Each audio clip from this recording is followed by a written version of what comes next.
I'm Rhia and this is my presentation on the origins and the history of mime.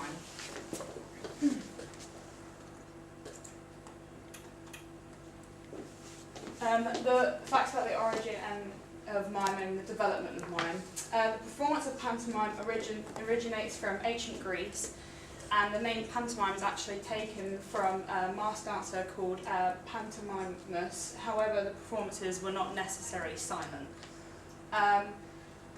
Also, mime was when it was first developed in ancient Greece, it was used as a form of communication, and it was eventually then developed into performances and entertainment, and that were performed in Athens in the theatre Dionysus. And then in medieval Europe, early forms of mime such as murmur plays evolved, as well as dumb shows.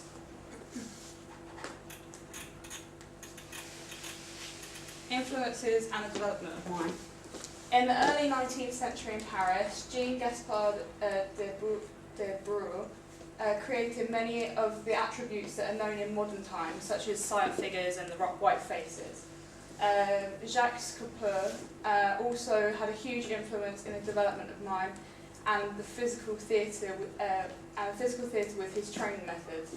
A way he helped to make mime develop mime is by making his pupils use masks in the training, and one of his pupils, Etienne Deroux, was extremely influenced by this and decided to explore and develop the possibilities of mime, and decided to take mime outside of the realms of naturalism. The first recorded pantomime actor was Telestes in the play Seven Against Thebes. I'm not sure if that's how I pronounce it. Tragic pantomime was developed by Prelades of Kilikaya, and comic pantomime was developed by Bathyllus of Alexandria. The famous stage performer of mime is Marcel Marceau with his character Bip the Clown. There are two types of mime, literal and abstract. Literal is more comic and tells a story, and abstract is more serious and is about expressing the expression of feelings. I have chosen Marcel Marceau as a mime practitioner to research. This is because when I was researching famous practitioners, the name that came up, one of the names that came up the most was his, and it just told me that he was highly respected in mime and had a lot of influence on the way mime is today.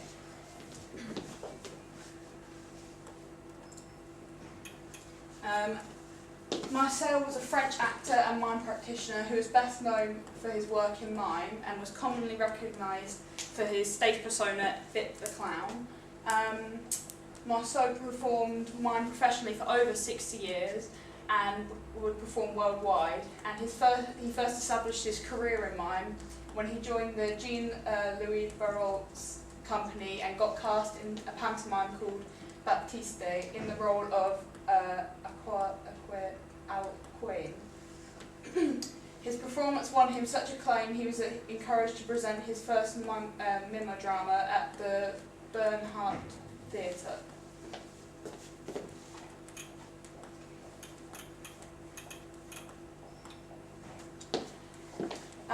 Bip the Clown. In 1947, Marcel created his famous persona Bip the Clown and was performed at the Pocket Theatre in Paris. It was due to this appearance that Bip became his alter ego.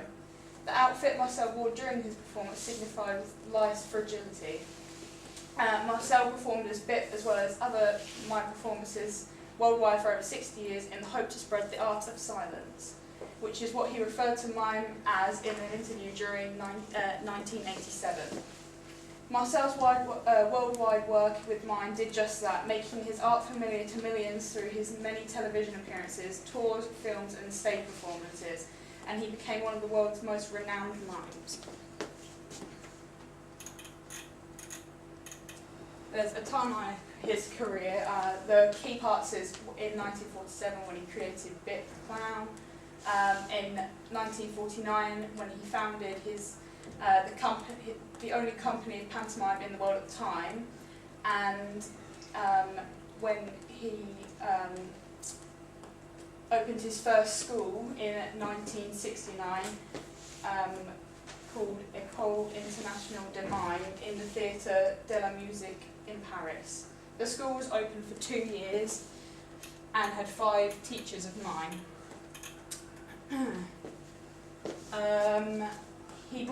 In 2000, he brought his full mime company to New York City.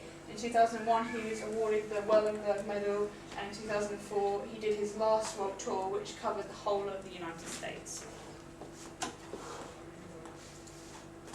I have a video clip of Marcel's work in 1954.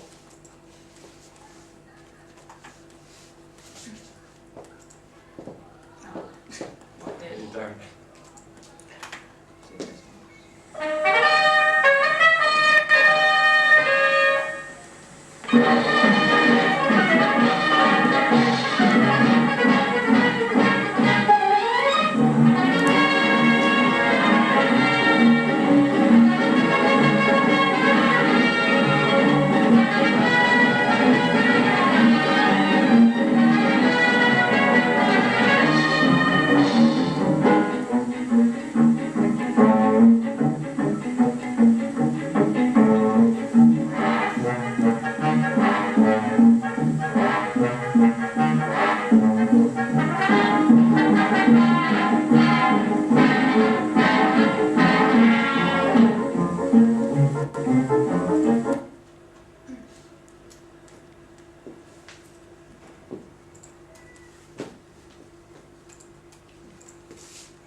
The second mime practitioner I have chosen is Charlie Chaplin.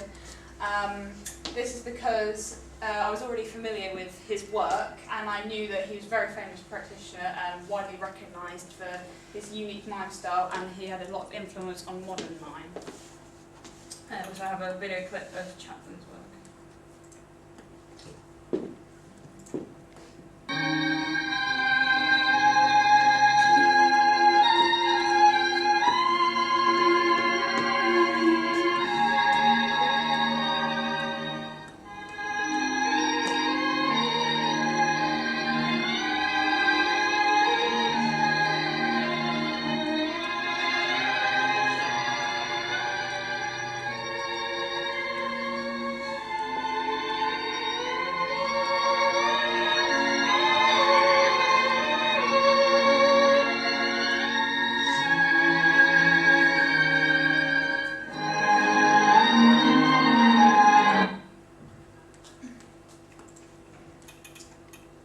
Some basic information about Charlie Chaplin is that he was born Charles Spencer Chaplin, and he's an English actor and filmmaker who became famous during the silent era. He worked in the industry for over 75 years and retired just 1 year before his death in 1977. Charlie was most commonly recognised worldwide for his screen persona The Tramp. Charlie is considered to be one of the most important figures in the history of the film industry. And he first got into performing at an early age by touring musicals and later working in stage as an actor and a comedian. He first established his career as a performer when, aged 19, he was signed to the prestigious Fred Karno Company, which took him to America, where he was scouted for the film industry and made his first appearance in Keystone Studios' Making a Living. Charlie didn't have the easiest life growing up. His mum had a mental illness, and when he was 14, she was sent into a mental asylum. Chaplin said that his mum was one of the reasons he gained the interest in mime, as she used to sit by the window in their house and imitate passers-by. This is how he learned to use facial expression and body language to express feelings and to act out a scene without using the use of words. That's my presentation.